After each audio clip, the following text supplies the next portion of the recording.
Listening to the Money Mike Syndicated Radio Podcast. How we doing, everybody? Warming up by the fire. Pete Carroll, head coach, Oakland Raiders. It's a new day. It's a new day down there in Las Vegas. And Mark Davis, really Tom Brady. Tom Brady stepped on the gas pedal. And Pete Carroll, in the press conference, really just laid it out. Wanted to thank Tom Brady. What he done is putting everything together and how he's made it to where it can be successful. Now, here's the deal. The Raiders and Raiders Nation, this is a common practice. This is not anything new, okay? And I know no one wants to hear me say this. The Raiders are going to need to get a veteran quarterback, right? They need a veteran quarterback because really, let's be honest, in the NFL, and in my entire history of being around the NFL, I mean, getting someone like Jaden Daniels, that's like 1 in 500, folks. That really doesn't happen. And the quarterbacks that have had success in the NFL are the ones that get time and patience to understand the game. It is an extremely difficult process for rookie quarterbacks. And the Raiders in their quarterbacks, I mean, in the history, they had a couple bomb failures. I mean, Todd Marinovich, great person, great train, everything was perfect. Just couldn't handle the pressure. And we had the LSU quarterback come in, and obviously the weight gain and everything just kind of got moved away. Now, Mark Davis is going back to the veteran, Pete Carroll. And one thing about Pete, I can tell you in NFL, Pete has figured out how to win games in the NFL. There's no doubt about it. And with Pete Carroll, you're going to get something that everything falls under now is time. And if you listen to Pete in the open press conference, Pete was very adamant. It's time to go to work. And he's looking forward to the opportunity. Now, here's what you got. Pete's 73 years old. You know what? He might be like Marv Levy, used to coach the Buffalo Bills. He can go until he's 80, right? He can go as long as he wants. And when he gets something in mind, he's going to go after it. Now, what's the relationship going to be? You know, you got Pete Carroll coming in. You got to bring coaches in. And folks, whenever you bring in a coach into an organization, you got to understand that it takes a lot of people. You have to forklift. You have to get your coaches in there. You got to get the management team in there. And you've got to get everybody that you need to be successful. Now, was there an advantage of hiring a staff? Yes, because there are people out there who would come and coach for the Raiders. Right? And there's people, not only that, when you get a coach, the number one thing is you got to have a staff or people want to coach with that coach and understand the philosophy. And the philosophy works for Pete. It's more rah-rah, as you would say. It's more, let's get into it, USC Trojans, right? He's done it before. Pete has coached the Seattle Seahawks, was a thorn in the 49ers side, right? But Dan Quinn had a big hand in that. And 49ers, Richard Sherman, Legion of Boom, right? Well, the Raiders and Raider Nation. Okay, this is a place that's different from anywhere else because the loyalty of the fan base of the Raiders is different from any other fan base in the NFL, any other stadium I've been in. It's a different character. It's a different locker room. Once a Raider, always a Raider. And we've had individuals that don't want to be Raiders. And when you don't want to be Raiders, you can't wear the silver and black, right? You cannot wear the silver and black and not want to be a Raider. Now, coming from the Bay Area, you got Niners who are Raiders. I mean, everybody looks at the Raiders and it's a mean machine, right? But here's the deal. If you look at over history, Jerry Rice was a Raider. Ronnie Lott was a Raider. Roger Craig was a Raider. Okay, I can keep going on and on. Tom Rathman was a Raider. So you got to look at the Bay Area. These guys have got to figure out. And I wouldn't be surprised if the 49ers have some of those free agents to just move over and go ahead and play with the Raiders. Because the organization, the shakedown, getting the quarterback, and I look at the history. You can look at Rich Gannon, which got a job done. And Rich was very effective. Jerry Rice, Tim Brown, right? They were effective. Tim Brown's a Raider. Right? Rocket Ismail's a Raider. You get these guys who are Raiders who come in, Jim Plunkett. I can go on and on and on. You got to get guys who are Raiders. And I think Pete understands that.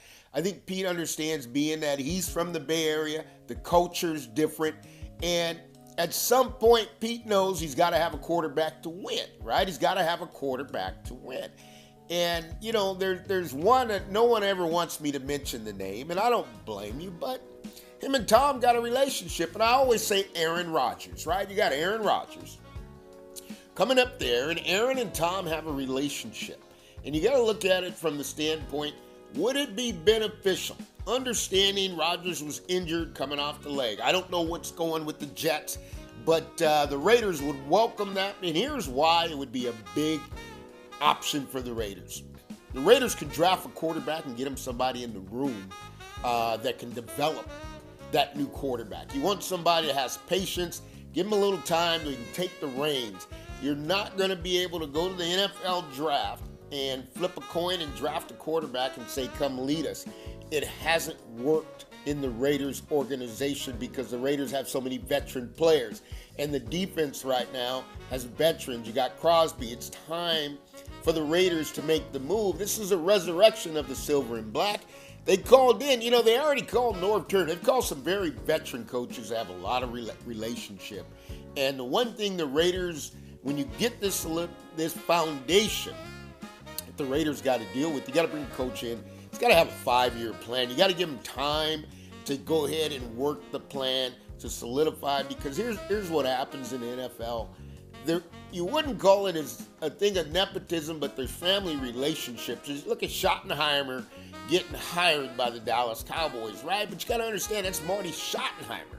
Okay, so you got to understand the 49ers are sitting there with Kyle because of Mike Shanahan, right? So there's a lot of relationship building on. Even Bill Belichick has a son who coached. But the Raiders coaches, the Rooney Rule, how they've looked at it, and how Pete looks at the culture. Pete has no problem with culture, right? I mean, Pete can coach them all. But here's the relationship he's going to have to resurrect. But I think it's good. I think it's good because I was happy to see him and Marshawn Lynch. He didn't give Marshawn that ball. I know Marshawn's never going to forgive Pete for that in Seattle, but now he's a Raider. It is what it is, right? And you got to get an offensive coordinator, you got a general manager, and you got to retool this thing with just football players who want to be Raiders. Not guys who want the money. Because when you play for the Raiders, you're not playing for the money, you're playing for the integrity of Raider Nation. And when you get on that field and the fan base goes start chanting Raiders, Raiders, that's a big thing in the NFL, folks. That's the best fan base in the league. I've been in a lot of stadiums, been in a lot of tailgate. I have not been one place where the loyalty of the Raider Nation, win, lose, or draw, the Raider Nation is always the Raider Nation. And Al Davis to Mark Davis to put that together and to understand the discipline it took. And when I had a conversation with Cliff Branch, exclusive 4-hour interview, Cliff told me about the league and how the Raiders were treated in the NFL and how it always was something against them. Well, now, it's the Raiders against the Raiders, and it's time to rebuild. They're going to rebuild back to excellence. There's no doubt about it. And Mark is patient enough. He's got his surrounding team to put eyes on it and say, we got to get the best DBs, the guys who want to play football. And that's one thing Bill Belichick and Tom Brady knows is that Tom was always surrounded by great football players, right? Lawyer Malloy. You got Tim McGinnis, right? You got Teddy Bruschi. You got to get those guys in there. You got to get those guys who want to be Raiders. You got to draft them, okay? And you got to make sure their character stands tall because character will cost the Raiders. I think Pete Carroll has all of this under control because Pete operates on time. Time. We got to get to work. We're going to work. And when you look at that from all the way from USC to the Jets to everywhere he's been, Pete is about time, and being on time, and let's go to work. And immediately at the press conference, it's time to go to work. I'm ready to go. But see, when Pete gets to pecking on that in the football, that 73 becomes 23, and Pete Carroll will walk you to death. He probably walks about 100 miles during a game. And it's going to be interesting to see Pete go from end to end to end and end. It's going to go back to 6, 7. But the energy level of the Raiders will be back to the Raiders. And that is what it's all about. And you look at it, Mark Davis coming there, Al Davis, but Mark's his own man. That's one thing everybody has to remember. Mark Davis is Mark Davis. He's not Al Davis, okay? And he's collectively looking at this to say, what can we do to win? Because the bottom line is the Raiders aren't going anywhere unless you beat the Kansas City Chiefs. I repeat that. The Raiders aren't going anywhere unless you beat the Kansas City Chiefs. And right now, nobody's beating the Kansas City Chiefs, but the Raiders have been able to split with them over the years. With the right lineup and the resurrection and the defense, you may see some good football. This is Money Bike City Radio Podcast. We're bringing it to you, Too Hot Radio, and we're just bringing it to you exclusively under the umbrella of Roc Nation to let you know the Raiders will be back. Raider Nation, hang tight. Mark Davis is on it, Tom Brady's on it, and now you got Pete Carroll on it. But the Raiders, okay, the Las Vegas Raiders, the Oakland Raiders, the LA Raiders shall return. And I tell you this, once a Raider, always a Raider. And as Matt Millen learned immediately coming from Penn State, when you are a Raider, cheating is encouraged. Cheating is encouraged. You do what you got to do. Didn't matter if it was Jack Tatum, Lester Hayes, right? You do what you got to do to win. And Bowers is a big-time player, folks. That's a Hall of Famer right there at tight end. You put more pieces, we can do what we got to do, but we're going to do it one way, and that's the Raider way. And that's the way they play football. And when you're in New England, you do it the Patriot way, right? You're in the 49ers, you do it the 49ers way. But there ain't nothing better than you used to come out of that 66, going into that Coliseum, and man, those buses would get trapped. And man, they knew coming into Oakland was fierce. Now they got to return to the Raiders, because the Raiders are an organization that they know that all rules, whether you were in Pittsburgh and they iced the field, as Brady, who now is an owner with the Raiders, he knows the tuck rule, right? I still think about the tuck rule. I mean, I went there and they just made that up as you go, but the Raiders are back. The Raiders are going to play football. The Raiders will compete, and they're now under the helm of Pete Carroll. It's Money Mike Syndicated Radio Podcast. We're powered up, coming to you as Too Hot Radio. We're under the umbrella. We're expanding the range. And, folks, I'll tell you something. The Raiders will always be on top. There ain't no doubt the Raiders will be on top.